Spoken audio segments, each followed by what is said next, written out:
Welcome back to another episode of The Zone. We have a special guest here all the way from New Jersey, Mr. Bobby Jones.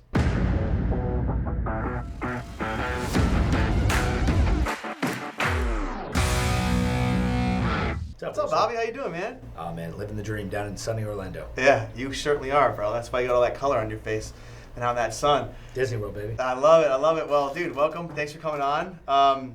Get into it, because I know you've been in this space for a while, but tell us your background. Where are you from? Well, obviously, a little more details. All right. So, grew up on a beach in New Jersey, Asbury Park area.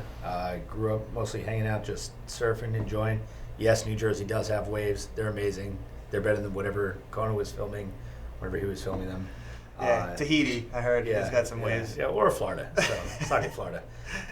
But, yeah, we pretty much grew up. Father was a builder in the construction industry. Mother was an audiologist, and kind of got into door-to-door, I guess, through kind of pursuing that hobby. It was like clean water action, big partner with Surf Rider, and I just kind of wanted to give back. So I got in, like most of the people in here, especially if you're from Utah, which is almost involuntary finding the path of righteousness, right?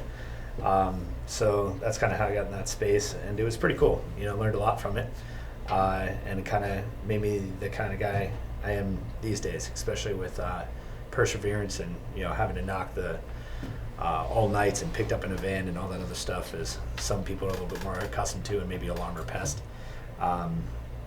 But yeah, that's pretty much how I started. Well, I'll fast forward a little bit and give you a little kudos, because when I first met you, it was about 3.5 years ago. You were the director of sales at a company, and a very successful company at the time. Now, not so much. Not at all. It's true. Anyway, the point is, we were building a company back then, and full circle. We're building it all over again, only a little bit different, because we have a lot of additional help that have done a really good job paving the way. But, going back to where you were before, what has really contributed to the success in this industry that you've seen, especially for new people starting out? I would say it's 100% mind state, right? Everyone likes to give you their little tip or, what motivates them. But to me, it's more like discipline. That's pretty much the biggest thing for me. Mm-hmm. It's, build your mind into a fortress. Know that whatever field you're in, you will not break, you will not lose. It's just not possible. So I think that's so applicable in door-to-door. Is you see all these entry-level reps, and they spend 2 or 3 days of getting their butts kicked, and they're just like, dude, this isn't for me. Mm-hmm. I can't do this, right? So when I got into actually solar, I was running a restaurant and bar in Asbury Park, and a guy came in and really found, I don't know, me to be entertaining or personable or charming, whatever. I was skinnier. Whatever. Okay, way prettier. So he comes to me and says, why don't you come in and take a look at what we had to offer. So that was back at a company called Trinity Solar, great company. And they really were. They really had their stuff together. And the guy, I still, appreciate and talk to some of those guys today. But, you see guys come in, and they just don't have a strong enough why. They really don't understand it. They write it on paper, but they don't live it. They don't breathe it. They don't believe it. Very true. And for me, at the time, I just had my daughter. Madison was just about to be born. Mm-hmm.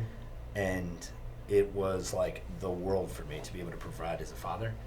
And to go, not just make money, because I was doing that, but to have the time to raise with her, right? Working 80 hours a week. That schedule before was not feasible. Dude, it was insane. Yeah. So, as opposed to doing that, I really wanted to make it work. I saw a lot of guys that were successful, and it wasn't really hard. I looked around the room and was there's no one here that is smarter than me or better than this, right? So there's no way I'm not going to figure this out. There's no way I'm going to allow myself to fail. So the biggest thing of what I can say allowed me to get to where I am is be indomitable. Make sure you are just not even human almost. You just have to be able to persevere through anything. And a lot of discipline helps out with that. So. Yeah, you nailed it. I think discipline, work ethic is going to really contribute. But you touched base on it. Your back was a little bit against the wall because you were trying to provide something different. But for some of the people that may not have their back against the wall, you made a good point of saying, hey, I looked in the room and I realized that a lot smarter or more intelligent, more charming than most people in the room. However, the skill set is really just going out there grinding and meeting more people every day, which you've done a great job mastering. Getting back to your family, because I know that it's a big contributor to what you travel, because you travel all the time. But give us like your 401 of what you think a successful rep should do in their first, let's say, week in the industry. What do you give them for advice? I would say identify, first of all, the senior manager. They're going to know more than you, right? They got to that position for a certain reason. And then identify the guys in the room that are successful. Okay. Look at their key behaviors, figure out what they're doing, how they're holding themselves in orientation, figure out how they're holding themselves every single day for that meeting, what they're going out there and doing, what they're doing out of work, the people they socialize with, and just figure out, like, if you want to be successful, surround yourself with 5 people that are just massively successful, right? And those talents and traits will bleed out onto you. I would say just be a sponge, and like everyone says that, but do whatever it takes to go get it done. Follow their footsteps, and honestly, like a lot of times these new reps are coming in as an area manager, right? Which is like super fortunate. They get to just focus on one part, which is really the door approach and nailing down that appointment. So like you can master that. And when you're doing that, you can take guys that are highly skilled that have been around for a while, and you're providing them with great appointments. Get their feedback. You're helping them out. You learn it. Yeah, once you help somebody out, it really behooves them to do the same thing to you. True. They become more inclined to do so. So to start off, I would say just kind of really follow that little, if you just take that checklist and just hammer that down in bullet points and just perform those within 2-3 weeks, you'll really start to figure out how to do this job, and well. Yeah. You said a good point there. You said, I think with anyone trying something out, you said follow it and work hard, but also like their knowledge towards it and learning it and putting your efforts towards it. Because you're one of the guys in the group that sends out, the Business Wire, the Forbes articles, the Wall Street Journal. You're constantly consuming your brain with like knowledge to make yourself powerful in this space forever. And you know more than most anyone that I know in the solar space. You consistently put that knowledge to test by reading more and more about it. So, not to say, hey, read, you should read, but more importantly for you, once you start to master something, how did you get to still push and persevere when you had success early on? I don't think you ever master anything. Yeah. I think point. One of the things that Judd always talks about is Kobe Bryant performing the basics, right? It's like things change. They evolve faster than we do as people.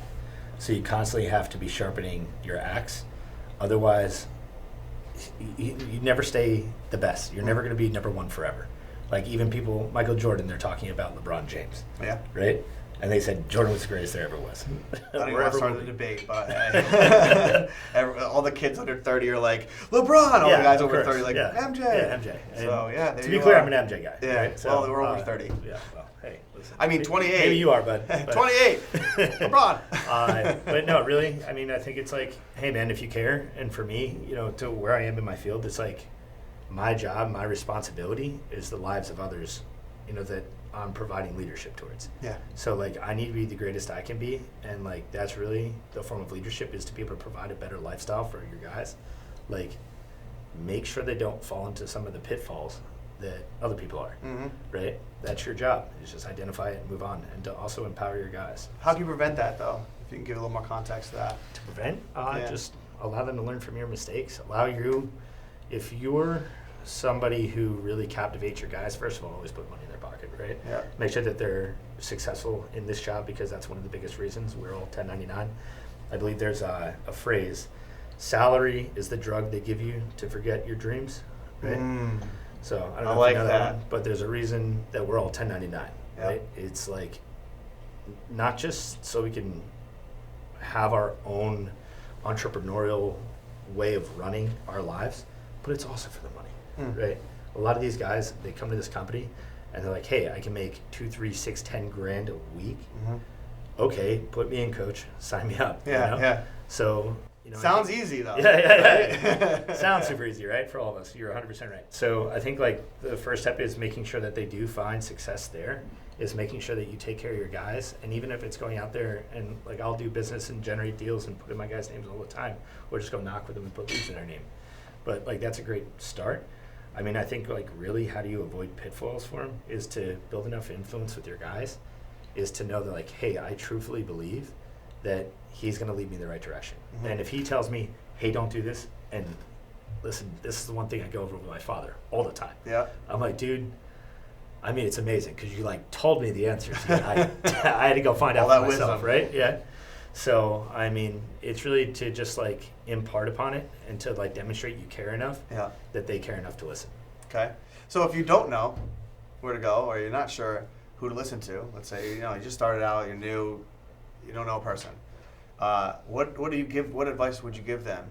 As far as like, people in the room, I get it, but what other books do you read? Is there anything in particular that you think would be important for their skill set for this job that can get them a little bit of a competitive advantage if they were to, consume their brain with it a little bit? I mean, there's a million different books to read. I think it's like, you know me, huge history guy. Oh, yes. Big history guy. Yes. I think that, you find little examples of greatness all throughout the period of, men's lives. Mm-hmm. There's throughout ancient Greeks, you had the Battle of Thermopylae. You had freaking Hannibal marching the Alps. I mean, there's symbols of greatness all over the place. So it doesn't come down to just a sales book. Mm-hmm. It's like identify what you believe to be powerful and what you deem to be important, right? And passion. Yeah, I mean, because when we die, what do you have? You have the hearse that has all your stuff. I mean, that's it, right? You can't take it with you. Yeah, for sure. The Egyptians tried. Dude, I always think like it'd be really cool joke, if somebody could remember me, right? That'd be really cool. A statue, I mean, is that asking too much? Maybe. I already made one for you, Bobby Jones. But just swinging a golf club. Well, yeah, that guy still got me beat. So as far as it goes, I mean, I think like what you need to do for books to sharpen your mind and like to find success is just identify what factors in life are important to you first. Mm-hmm. If you don't know what's important, just reading any book isn't going to help point you in a direction. It's really not. You need to figure out what's important to you and what you're trying to achieve, right? So find heroes. Mm-hmm. Find people that are like you because maybe your manager can instill with you a ton of knowledge, but that might not be your mentor. Yeah, that's so true. Absolutely go out there and find a mentor. Find somebody that's like you, that actually cares about you. And I think, like I said, giving them a win first and like really using that bargaining chip to say, hey, care, please care. Just a little bit. Like I will, like I'll do whatever you want. And that's the biggest thing. It's like, you can give their people advice until you're blue in the face, but will they listen to you? Yeah, so, it's true. I mean, you can give everyone the tools, but will they go apply it, Yep. So I think like there isn't just a great book to go out there and read. I mean, Good to Great I love. I mean, there's some other different books that you can get out there and just really enjoy it. But yeah, I don't think it's so cut and dry as that. You got to find out what you care about as a human being first. Yeah, I think with anything, if you're not passionate, like you'll never push as hard as you want. And sometimes, like, I didn't get into the space that I would be passionate about this. I just knew that the guy who talked to me had an M5 BMW and said I could get one of those. And I was like, cool. I don't know if I want the M5, but hey, whatever. You're not that, just like you. That I is how you I was started, like, isn't it? Well, yeah, I would, nothing about my past, but I was chasing the gold chains. Yeah, of course. But what intrigued me was the fact that, again, I walked into the room and saw the other guys in the room and realized that if they're having success, how doesn't everyone get success? Because it seemed like they didn't have anything that I didn't have, right? Sure. And then what I found out was, the three things I always harp on is like, hey, be a sponge, work the hours, and be positive, and you'll find success, which we've seen and exemplified even probably the last 3+ years to work together is like, that's our focus. It's like, yes, you can be passionate about it, and yes, this industry is great, but, think about history, you love this. Our forefathers that started this whole country, they were the pioneers that got everyone to come together and design what? Government, right? And design the future of what we call, our world and our politics and what it is going forward. And that was like, 350 years ago or so, give or take? I don't know. You're the history guy. You help me. But anyway, bringing it back here full circle. Don't worry, less. Yeah, it's a math thing. 280, I don't know. No big deal. Doesn't matter. I just know how to do this and tell people it's a great opportunity to look into solar and you'll save money, right? And you'll help the environment. It's pretty simple. All right, Bobby, so we got this little segment we're calling Minute to Win It. Learn it to earn it. We're not sure. We're working on it. It's a work in progress. You have a segment. It is a segment. It's got a couple names. However, the context is fire. You ready? That's how you use it, Bruce. We need 1 minute from you. Teach these boys and girls at home one concept. Take away from today. Go. All right. Cool. So mine is like embrace discomfort. Learn to love pain in a way that figure out how strong you are. Figure out what you're mentally capable of. Like if you've, like this job, it allows us to have enough money. Remember I accidentally paid one of my credit card bills with an extra 0 on it? Oh, It was $10,000. wow. So it's like, it's really easy to live comfortably in this job. Yeah. So one of the biggest things I would recommend is learning how to live without those physical comforts. Like learn discipline in a way that you understand what you're capable of mentally. Like go without something you want. Like you want to have a treat after dinner, start something there. Skittles, Russo? No Put down Sour the bag. Patch Kids. Put down the bag, Russo. None of that stuff. Right? He's not talking about me. So somebody else. whoever it is, Russo. Yeah, whoever it is. Not me. Whatever it is that you might love, learn to live without it. Yeah. Learn to live in a feeling of pressure or want, or just get out of that comfort zone. Like when I run and and this is probably why my knee's messed up, but I'll always have a goal mentally of to like where I'm gonna stop, and then I go as hard as I can, and then like in that moment, how much further can you go? Stretch it. Push it. How much further can you go? Cool. We said 2 miles. Cool. Well, can you go 2.2? Oh, wow. Like, can you go 2.3? And it's like, and your whole body's screaming stop, Yeah, right? yeah. And then you just sit up here, and it's just such an amazing battle I love it. that what goes on. And to me, I think that that's something is learn discipline. Yeah. Like learn what you're physically capable. I love it. That's like 7:15 on a Wednesday night, and you're struggling. You just keep fighting through until 9, and you'll get it. That's it. I mean, absolutely. You know, you just got your butt kicked on the door. Some guy told you, "Hey, man, what the hell are you doing? You can't read the sign." Yeah. It's like that guy is irrelevant to the next hour and a half of your life. Yep. So, like, if you sit there and let somebody abuse you, it's like, well, what are you capable of? Why are you doing this? What can you tolerate? Love it. What's your comfort zone? Do you know how to knock in the hail? Do you know how to knock in the rain? Like, have you ever knocked in a hurricane to win an incentive? Like, figure out what you're capable of. Push your limits. That would be my 1 minute is absolutely figure out what you're made of. Push. Well, that's great. Thanks, Bobby Jones. Appreciate it, man. Thanks for coming on the show. Thanks, Russo. Here's your minute.